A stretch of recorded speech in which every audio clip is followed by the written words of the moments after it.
59페이지 32번부터 17강 수업을 시작하겠습니다. 자, 그러면은 32번부터 17강 수업을 여러분과 함께 시작해 보겠습니다. 32번 침투 탐상 시험 방법 및 침투 지시 모양의 분류에서 교정한 시험체의 전 처리 방법으로 틀린 것은 용제에 의한 세척 처리 C입니다. 맞지요? 산을 이용한 세척 처리.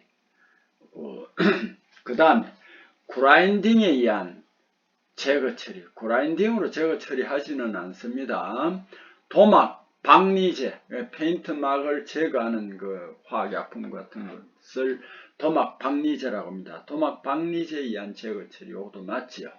자, 침투 탐상 시험. 표면과 결함부는 개구, 오프닝 되어야 하는데 그라인딩으로 전 처리를 하면은 개구부가 막힐 수 있습니다. 그래서 이거는 불가능합니다. 자, 그 다음에 침투 탐상 시험에 관한 건데요. 전몰 수침법을 이용하여 초음파 탐상 시험 실시할 때의 장점이 아닌 것은, 여러분이 가보면 이거 조금 어렵다, 그죠? 전몰이라는 것은 뭐냐면은, 전몰이라는 것은 이게 이제 탱크에 물을 채우고 거기에 이제 검사하고자 하는 검사하고자 하는 용접부나 이런 시험체를 거기에 모두 다 들어갈 수 있게 담그는 것을 우리는 뭐라고 하냐면은 전몰 수침법이라고 합니다. 그러니까 초음파 탐상할 때 용접부의 결함이 있나 없나 이걸 알기 위해서 그 물탱크 속에다 이걸 다 담급니다. 완전히 다 잠기도록 해서 초음파 탐상 시험하는 것을 전몰 수침법이라고 합니다. 이 장점이 아닌 것은 해놨습니다. 결함의 분해능이 우수합니다. 제가 요거 전몰 수침법을 한번 봤는데요. 그 동전 같은 거 있죠. 동전 같은 500원짜리를 그 넣어놓고 하면은 그 동전 위에 모양이 다 이렇게 이제 나타납니다. 결함의 분해능이 우수합니다. 탐촉자 각도의 변형이 쉽습니다. 주사라는 것은 초음파를 보내는 거, 비추는 거, 이런 걸 우리는 주사라고 합니다. 초음파를 발사하는 것, 주사 속도가 빠릅니다. 부품 크기에 상관없이 검사할 수 있다, 이건 아닙니다. 그 어떤 게 담그니까, 전체를 물속에 담그니까 그 한계가 있습니다.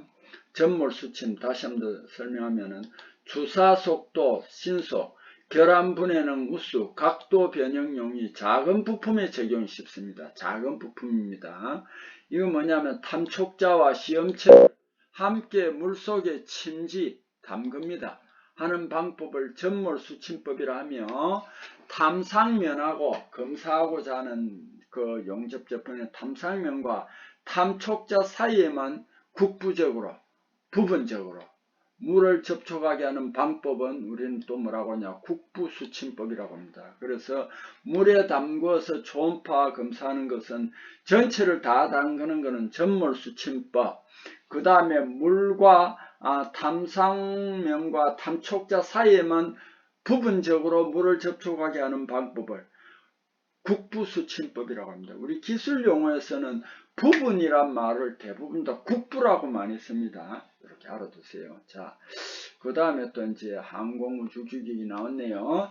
항공우주용 기기 침투 탐상 시험에서 정치식, 이거는 이제 고정했는 걸 말합니다. 정치식, 그러니까 이제 이거 뭐 보통 침투 탐상 시험은 뭐 용기나 들고 다니면서 많이 하는데, 이거는 고정을 해놨어요. 거기서 하는 걸 정치식이라고 합니다.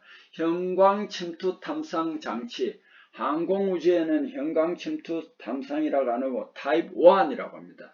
타입 1 사용할 때 검사 장소 점검으로 옳은 것은 매일 점검하고 청정도 형광 오염 유무에 관해 정말인데, 매일 누가 그 어떻게 합니까? 아닙니다. 보통 매일 점검을 하고 이것도 아니고, 검사 장소는 난잡하거나 형광 오염이 일부 남아있어도 된다, 이것도 말도 대도 안 하고, 주 1회 점검하고 청정도 형광 오염의 유무를 점검해야 한다. 여기에 맞겠죠, 그죠?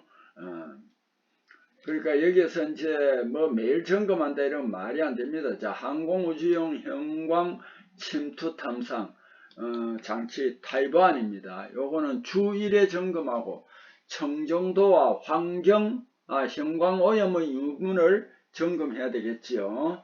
자, 음파 분류하여 볼 때 인간이 들을 수 있는 가청이라는 것도 한자입니다. 가능할 가짜, 들을 청자입니다. 그래, 들을 수 있는 주파수를 우리 가청 주파수라고 하는데, 인간이 들을 수 있는 가청 주파수의 최대 범위는 20kHz다. 20kHz다. 그래서 사람의 귀로 느낄 수 있는 주파수는 보통 16Hz에서 16Hz라는 게 왔다 갔다 하는 게 16번입니다. 20kHz는 2만 Hz입니다. 2만 번 왔다 갔다 합니다. 그래서 여기서 제일 가청 주파수 최대 범위는 20kHz다 하는 거 알아두세요. 자, 34번 침투 탐상 시험 방법과 침투 지시 모양 분류에 의한 형광 침투 탐상 시험할 때 관찰을 위한 자외선 강도는 시험체 표면에서 38cm 떨어진 거리에서 800 마이크로와트 퍼 제곱센티미터 이상이어야 합니다. 근데 이제 여기에는 저 밑에는 나는 이하니까 틀렸고 다는 여기 조도를 또 해놨어요. 라도 조도를 해놨기 때문에 여기엔 자외선 강도는 가번이 맞습니다. 35번 항공우주용 기기의 침투 탐상 검사 방법에 따라 탐상을 할 때 재료 및 공정의 제한에 관한 내용으로 틀린 것을 내놨습니다. 염색 침투액계 탐상할 때는 수용성 현상제 사용하면 안 됩니다. 수용성 이거는 KS 규격에서도 마찬가지입니다. KS 규격에서도 수용성 현상제는 A인데 요거는 형광에서만 씁니다. 항공우주용도 마찬가지입니다. 동일 검사일 때 형광 침투 탐상 검사는 염색 침투 탐상 전에 사용하면 안 된다. 요게 맞습니다. 항상 염색 침투를 한번 이제 두 가지 방법을 다 해볼 때 염색 침투 탐상을 먼저 하고 그 다음에 형광 침투 탐상 검사를 뒤에 합니다. 염색 침투 탐상 검사는 항공우주용 제품의 최종 수령 검사에 이용해서는 안 된다. 이건 관계없습니다. 터빈, 엔진, 중요, 구성 부품 정비 검사는 친수성 유화제, 이거는 KS 규격 같으면 물 베이스 유화제입니다. 친수성 유화제를 사용하는 초고강도 형광 침투액을 사용한다. 요거는 맞습니다. 그래서 틀린 것은 나번이다 하는 거 알아두세요. 검사방법 형광 침투 탐상 시험을 먼저 하고 염색 침투 탐상 시험을 실시한다라는 것을 꼭 알아두시기 바랍니다. 요거는 KS 규격에서도 마찬가지다 하는 것을 여러분에게 말씀드립니다. 자, 이제 36번으로 넘어갑니다. 침투 탐상 시험의 방법, 침투 지시 모양 분류에 따라 시험할 때 온도가 3 내지 15도씨 범위에 있을 때의 침투 시간, 요거는 15도에서 50도가 적정 온도인데 이렇게 15도보다 낮을 때는 온도를 고려하여서 침투 시간을 늘려줍니다. 자, PT 검사할 때의 온도 매우 중요합니다. 온도가 3 내지 15도씨 범위에 있을 때 상황에 따라 적절하게 침투 시간을 늘립니다. 또한 적정 온도 50도를 초과할 때는 서로 협의를 거쳐 새로운 기준을 정하여 시행합니다. PT 적용할 때 시험체 표면 오염물 중 증기세척으로 제거할 수 있는 대표적인 물질, 오일, 그리스 등 유기질 불순물이다 하는 걸 알아두십시오. 검사체 내부에서 반사된 비임 검출하여 분석하고 결함의 길이와 위치를 알아낼 수 있는 비파괴 검사법은 요거는 초음파 탐상 시험입니다. 그래서 요거는 초음파 비임이라고 합니다. 그래서 초음파를 보내면은 검사체 내부에서 이제 결함이 있을 때는 반사체가 비임으로 반사됩니다. 그게 이제 오실로스코프에 나타납니다. 그걸 분석하고 결함의 길이라든지 위치를 알아낼 수 있습니다. 요즘은 저 디지털 시기니까 계산을 안 해도 여기 수치 같은 게 다 나오고요. 특히 이제 점점 이제 페이지드 어레이가 이제 개발이 되어 가지고 결함의 모양도 이제 알아낼 수 있습니다. 자, 그 다음에 37번 한번 봅시다. 침투 탐상 시험 방법, 침투 지시 모양 분류에 따라 시험한 결과 길이 3mm인 둥근 형태의 지시와 1.5mm 떨어진 바로 동일선상에 나란하게 길이 10mm 균열에 의한 지시가 관찰되었다. 이 지시는 어떤 결함이냐면은 3mm와 1.5mm 뒤에 똑같은 위치에 길이 10mm짜리가 있으면 요거는 1.5mm니까 사이 간격이 2mm 이내입니다. 그래서 요거는 연속 결함입니다. 그럼 길이는 어떻게 됐냐? 3mm하고 10mm, 13mm죠. 거기다 1.5mm까지 더하면 14.5mm가 됩니다. 14.5mm가 됩니다. 자, 그 다음에 금속 재료 결함 탐상에 보통 사용되는 초음파 탐상 주파수는 요건 여러분들이 초음파에 대해서 본격적으로 안 배웠지만 요건 알아두세요. 1 내지 5MHz 범위의 탐촉자를 사용하는데 주로 저 현장에서 2MHz, 4MHz 이런 걸 많이 사용합니다. 자, 그 다음에 침투 탐상 시험 방법, 침투 지시 모양 분류에서 시험 방법 기호가 어떻게 되어 있냐면 한번 보세요. 시험 방법 기호가 DFCN입니다. 요게 본래 두 개인데요. 세 개가 있다는 거는요. 요 두 개가 하나입니다. 즉 뭐냐면은 형광인데 두 가지 물질이 섞여서 만들어졌다 해서 이원성 형광입니다. 요게 하나입니다. 그래서 요거 읽을 때는 C를 먼저 읽어요. 용재 제거성, 그 다음에 이원성 형광 침투약, 그 다음에 뭐냐면은 여기에 N이라는 건 현상을 안 한다는 겁니까? 여러분 꼭 알아두세요. 형광 침투할 때는 현상을 안 해도 됩니다. 그게 무현상법이에요. 자, DFCN은 다시 이원성 형광 용재 제거성 무현상이다. 39번을 한번 봅시다.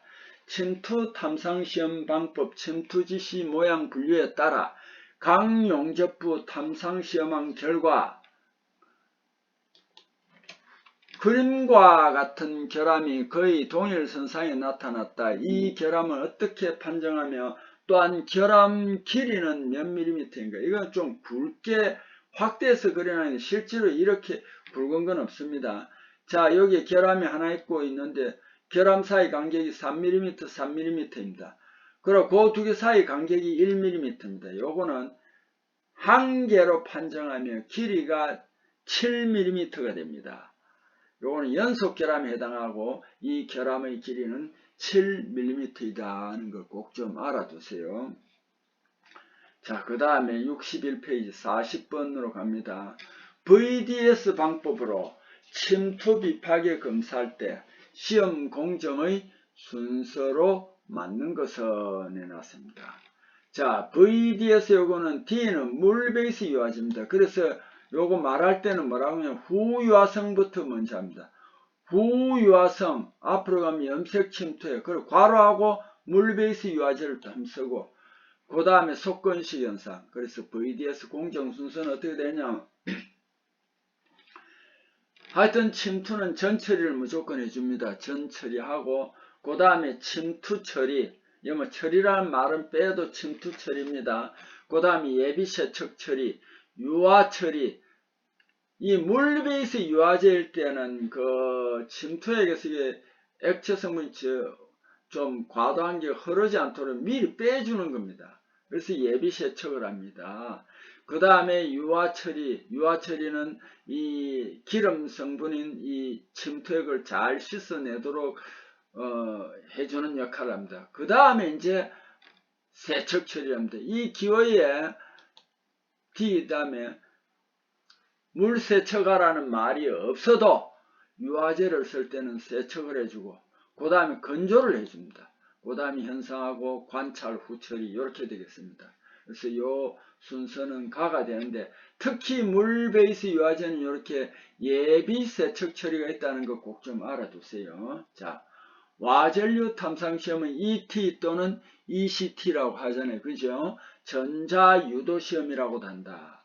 전자유도 시험. 여러분, 한자가 나오면 이걸 뭐 쓰려고는 하지 말고 읽을 줄은 알아야 됩니다. 전자유도 시험으로 검사할 수 있는 방법인 것을 내놨습니다. 이거는 검사할 수 없는 방법이라고 그랬죠. 참 제가 잘못 읽었습니다. 없는 방법인 것은 결함 검사할 수 있고요. 재질 검사할 수 있고 도막 두께 검사할 수 있습니다. 근데 내구성 검사를 하는 건 아닙니다. 자, 내구성 한번 봅시다. 외부에서 가해지는 힘 및 환경인자에 대해 견디는 성능입니다.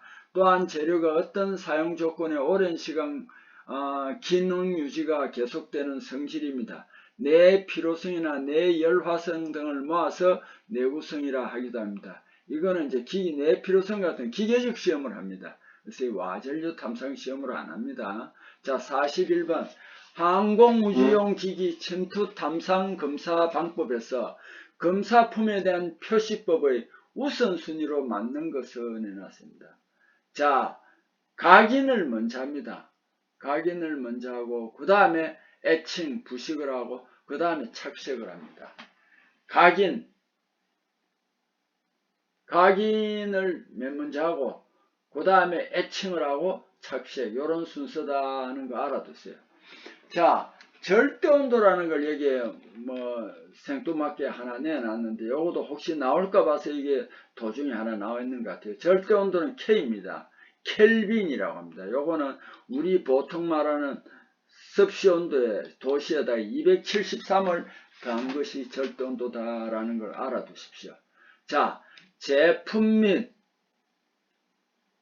여기 지금 뭐 하나 빠졌네요. 제품 및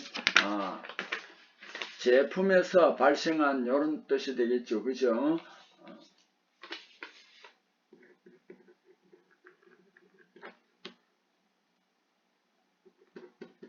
제품 및 제품에서 발생한 여기 어떻게 하나 빠졌는지 모르겠네. 제품 및 이거 뭐 사실 중복이 되는 건데 제품 및 제품에서 발생한 동적 결함에 대한 전체적인 모니터링, 전체적인 모니터링에 가장 적합한 비파괴 검사법은 요거 꼭 알아두세요. 그 모니터링 한다 이런 말 많이 하죠. 이거는 음향 방출 시험입니다. 음향 방출 시험은 Acoustic Emission Test가 라는 그 원용어입니다. 그래서 그 줄여서 A라고 합니다.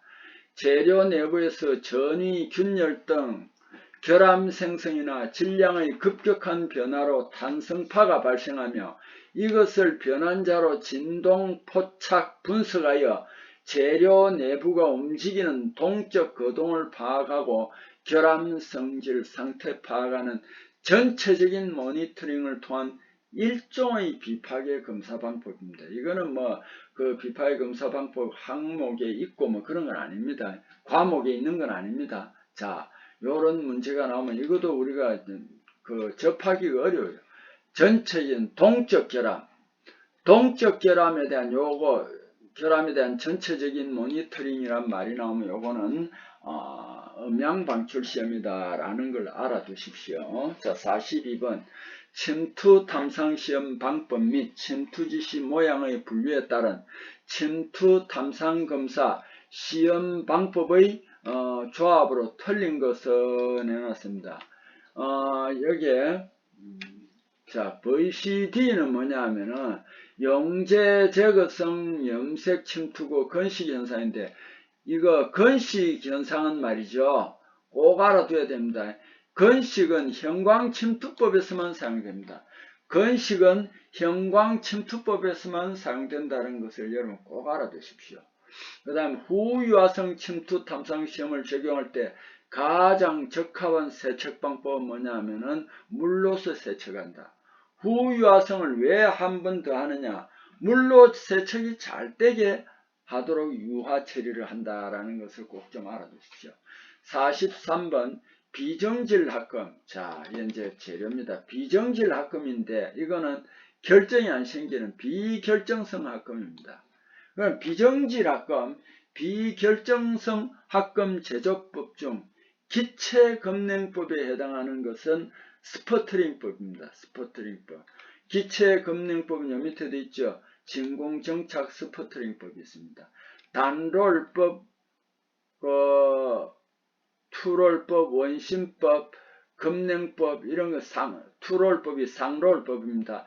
단롤, 원심, 금냉, 상롤, 분무법 등은 액체 금냉법입니다. 자, 비정질 합금 요거는 신소재입니다. 요거 몇 번 했기 때문에 여기서는 간단하게 요것만 합니다. 꼭 좀 알아두십시오. 자, 62페이지 44번. 이제 압력이 일정한 FEC 평형 상태도에서 공정점의 자유도는 이렇습니다. 자, 요게 FEC 상태도 알아두세요. 결론적으로 제가 말씀드릴게요. 공정점, 공석점, 포정점이 있습니다. 공정점, 공석점, 포정점이 있습니다. 그건 딱 정해진 겁니다. 그때는 자유가 없습니다. 0입니다. 무조건 알아두세요. 공정점, 공석점, 포정점, FEC 상태도에서는 그 세 가지가 나오는데 그건 자유도가 0입니다. 그럼 여기 왜 0이 되느냐 한번 봅시다. 금속 자유도 F는요. F가 자유도입니다. C 플러스 1 마이너스 P입니다. C는 이거는 뭐냐 하면은 성분수입니다. 그래서 C는 요 밑에 대놨지만 N으로 바꿔서 표시할 수 있습니다. 이건 어쨌든 성분수고요. P는 페이스 해가지고 상의 수를 나타냅니다. 자, 그럼 공정점에서는 어떻게 되느냐 하면 C 성분수는 뭐가 되느냐 하면은 하나가 됩니다. 성분수 하나가 됩니다. 자, 그 다음에 1이 있고요. 상의 수는 공정점에서는 결정이 두 개가 있습니다. 그래서 2가 됩니다. 그래서 이게 0이 됩니다. 자, 여기서 FEC 상태도에서 성분수는 요거는 하나입니다. 자, 그 다음 물 자유도를 한번 봅시다. 물 자유도. 물 자유도는 C 플러스 E 마이너스 P입니다. C 플러스 E 마이너스 P입니다. 근데 여기에서는 뭐냐면은 물에서도 성분은 뭐냐면은 하나입니다. 하나. 그런데 여기에서는 온도와 압력 두 가지로 하기 때문에 금속에서는 압력은 대기압이니까 1로 했는데 여기서는 2로 합니다. 그래서 상은 또 이제 그렇게 하면 되는데 이 물에서는 온도 압력의 두 가지 요소가 있어 금속 자유도와 달리 2를 선택합니다. 자, 2를 적용합니다. 그래서 여기 이제 자유도가 나오는데 어쨌든 여기서 요걸 이제 하나 알아두세요. 자, 여러분 좀 헷갈릴 수도 있는데 F 이퀄 C 플러스 1 마이너스 P 요거 할 때 공정점이 있었잖아요. 그죠? 그 다음에 공석점, 그 다음에 포정점. 요걸 누가 묶어들라? 공석점, 포정점. 요걸 묶고 또는 그 공정점 요 세 개를 물을 때는 무조건 자유도는 어떻게 되냐면 1이 됩니다. F는 1이 된다라는 것을 꼭 명심하세요. F는 0이 된다는 걸 명심해 주세요. 자유롭게 움직일 수 없습니다. 이거 꼭 좀 알아두세요. 자, 그 다음 넘어갑니다. 요 식들도 알아두세요. 금속 자유도와 물 자유도 요식을 알아둬야 됩니다. 자, 45번 두 가지 이상의 금속이나 원소가 간단한 원자비로 결합하여서 성분 금속과는 다른 성질을 갖는 물질을 무엇이라고 하느냐 하면은 금속간 화합물이라고 합니다. 금속간 화합물. 이거는 시멘타이트 또는 Fe3C라고 그러죠. 자, 이 금속간 화합물과 말고 전율 고용체라는 게 있습니다. 이거는 뭐냐면 화학적으로 두 가지 성분이 완전히 섞인 걸 말합니다. 금과 은은 다 같은 귀금속입니다. 완전히 섞여버립니다. 전율 고용체, 금, 백금, 코발트, 니켈, 구리, 니켈과 같이 두 물질을 어떤 비율로 섞더라도 단일한 조성으로 이루어진 고용체를 우리는 뭐라고 하냐면은 전율 고용체라고 한다. 모두 다 섞인 것. 공공이라는 용어도 있습니다. void. 영어로는 void고요. 공공은 한자로 이렇게 됩니다. 공간이 비어있는 조직 형태를 우리 공공이라고 합니다. 침입형 고용체, 용질원자가 용질원자 노가 들어가면 용매원자는 녹이는 겁니다. 용질원자가 금속 용매 원자 결정격자의 중간 위치에 침입한 고용체입니다. 원자 반경이 클 때 침입하지 못하기 때문에 침입하는 용질원자는 반경이 1옹스트롱이하다. 1옹스트롱이라는 것은 1억분의 1cm입니다. 굉장히 작습니다.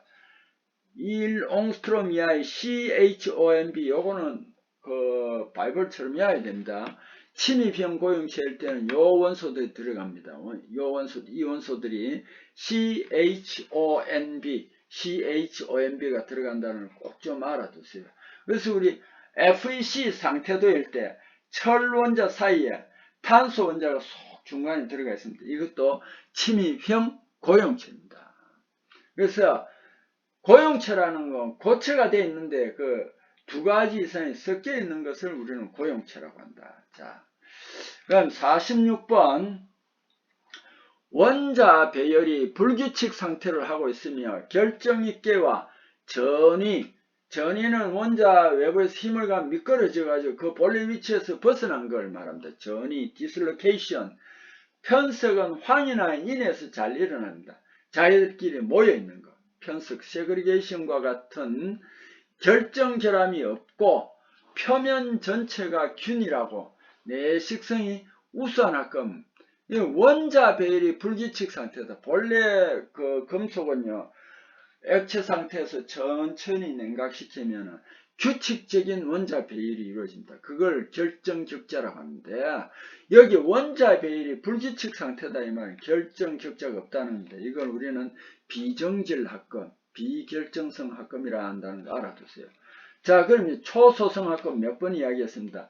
살짝 당기기만 해도 100% 이상 늘어나고 금형에 넣어 누르면 점토처럼 자유자재로 변형하여 틀처럼 되는 합금이 우리는 초소성 합금입니다. 금속은 대체적으로 소성이 있습니다. 어떤 힘을 가하면 우리가 필요한 모양은 늘어나긴 하는데 이 초소성 합금은 조금 당기만 해도 100% 이상 늘어나는 걸 말합니다. 형상기억합금 이것도 몇 번 했습니다. 여기 전부 다 신소재죠. 그죠?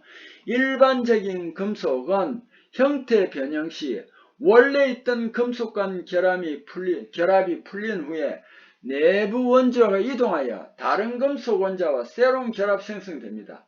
그럼 변형된 형태 그대로 남게 됩니다. 고정되는데 형상기억합금은 금속 내에서 결정격자 형태가 변하면서 원자 간 결합이 그대로 보존되고 적절한 조건에서는 다시 원래 형태의 격자로 돌아가 변형이 풀리는 현상을 우리는 형상기억합금이라고 합니다. 이 최초 형상기억합금은 니켈, 티탄 합금이 대표적이다라는 것도 여러분 꼭 알아두세요. 47번 70대 30이나 7대 3이나 70분의 30이나 7분의 3이나 7하고 3만 있으면 이건 7사망동입니다.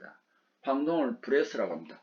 7사망동에 주석 1% 첨가한 것으로 전연성이 좋아서 관 및 판을 만들어 증발기, 열교환기 등의 재료로 사용되는 것은 에드미럴티 황동이라고 합니다. 바닷물에도 내해수성이 우수합니다. 양은은 특수황동인데 German Silver, 독일에서 만드는데 은색이 난다 해서 German Silver. 니켈을 넣었는데 이게 탈색효과가 우수해서 은색이 난다 해서 니켈 실버. 서양에서 만드는데 은색이 돼서 한자로 양은, 서양에서 만드는데 백색이 된다 해서 한자로 양백. 이런 것을 양은이라고 합니다. 철황동은 육사황동의 1% 철을 첨가한 특수황동입니다. 이거 보기로 물을 때 철황동을 보기 안 내놓습니다. 델타 메탈이란다.